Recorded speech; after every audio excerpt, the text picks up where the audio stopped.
Welcome to Jyothi cookings. ఈ వీడియోలో మీకు healthy and very tasty recipe dry fruits katli ఎలా తయారు చేసుకోవాలో చూపించబోతున్నాను। ఇది అచ్చం స్వీట్ షాప్లో ఉండే స్వీట్స్ లాగానే ఉంటుందండి। ఫస్ట్ మనం 1.5 కప్పు పల్లీలు తీసుకుని ఫ్రై చేసుకోవాలండి। ఇవి మాడకుండా ఫ్రై చేసుకోవాలి, జస్ట్ పొట్టు వచ్చే విధంగా చూడండి, ఇలా పొట్టు తీసేసుకుని పెట్టుకోవాలి। ఇప్పుడు వీటిని మిక్సీ జార్లో వేసుకుని గ్రైండ్ చేసుకోవాలి। తిప్పుతూ ఆపుతూ ఉండాలండి, ఒకేసారి అలా గ్రైండ్ చేసేసుకుంటే ఆయిల్ వచ్చేస్తుంది। ఇప్పుడు దీన్ని జల్లించుకోవాలి। జల్లించుకోవడం ఇబ్బంది అయితే మెత్తగా పొడి చేసి పెట్టుకోండి। చూడండి, ఈ విధంగా పొడి చేసుకోవాలి। ఇప్పుడు పాన్ పెట్టుకుని మనం 1.5 కప్పు పల్లీలు తీసుకున్నాం కదా, 1 కప్పు షుగర్ తీసుకోండి। షుగర్ వేసుకుని దానిలో 1/2 కప్పు వాటర్ పోసుకుని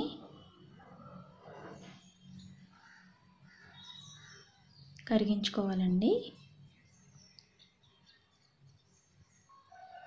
దీనికి ఏం పాకమతి రావాల్సిన అవసరం లేదు, షుగర్ మెల్ట్ అయితే సరిపోతుంది।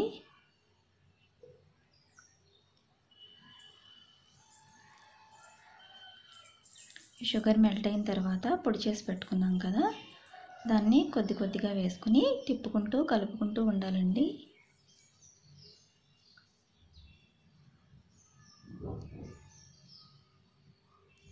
ఈ మొత్తాన్ని అడుగంటకుండా కలర్ చేంజ్ అవ్వకుండా కలుపుకుంటూ ఉండాలి।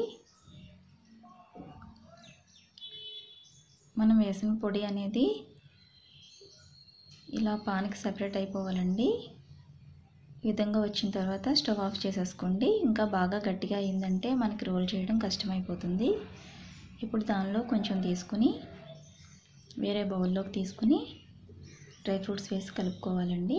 జీడిపప్పు, బాదం పప్పు, పిస్తా పప్పు, ఇంకా పీనట్స్ పప్పు వేసుకుని మిశ్రమం మొత్తాన్ని బాగా కలుపుకుని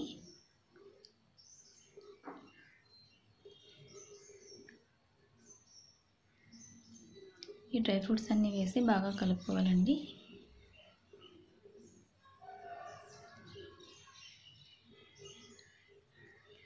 వీటిని ఒక రోల్లా చేసి పెట్టుకోవాలి। కలుపుకున్న తర్వాత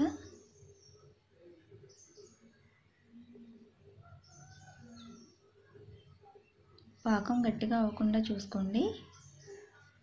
ఇప్పుడు మిగిలిన దాంట్లో కొద్దిగా ఫుడ్ కలర్ యాడ్ చేసుకుని దీన్ని కూడా ఒక ఉండలా చేసుకుని బాగా కలుపుకోవాలి।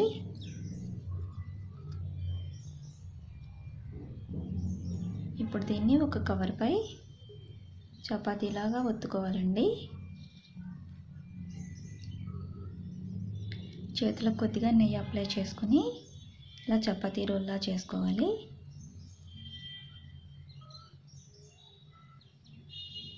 ఈ విధంగా చేసిన తర్వాత డ్రై ఫ్రూట్స్ మిశ్రమం రోల్ చేసి పెట్టుకున్నాం కదా, దాన్ని చపాతీలో పెట్టుకుని చపాతీ రోల్లా చేసుకున్నాం కదా, దానిలో పెట్టుకుని చుట్టేసుకుని ఈ విధంగా చేసుకోవాలండి। ఈ వీడియోలో చూపిస్తున్న విధంగా ఇలా చేసి పెట్టుకుని దీన్ని ఒక 10 మినిట్స్ పాటు గట్టిపడేంత వరకు ఫ్రిడ్జ్లో పెట్టుకుని ఆ తర్వాత బయటకు తీసి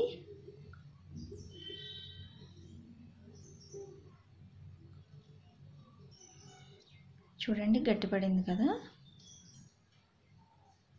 ఇప్పుడు దీన్ని పీసెస్గా కట్ చేసుకోవాలి। చాకు కొద్దిగా నెయ్యి అప్లై చేసుకుని పీసెస్గా కట్ చేసుకోవాలండి।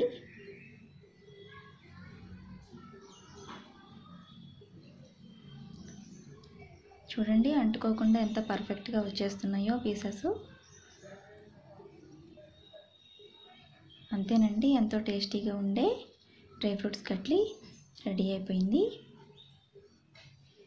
దీపావళి దగ్గరికి వచ్చేస్తుంది కదా, ఈసారి స్వీట్ షాప్ నుంచి తెచ్చుకోకుండా తప్పకుండా మీరే మీ ఇంట్లో ట్రై చేసి మీకు ఎలా వచ్చిందనేది కామెంట్ సెక్షన్లో పెట్టండి। చూడండి ఎంత స్మూత్గా ఉందో। అంతేనండి, thanks for watching, please subscribe, like and share.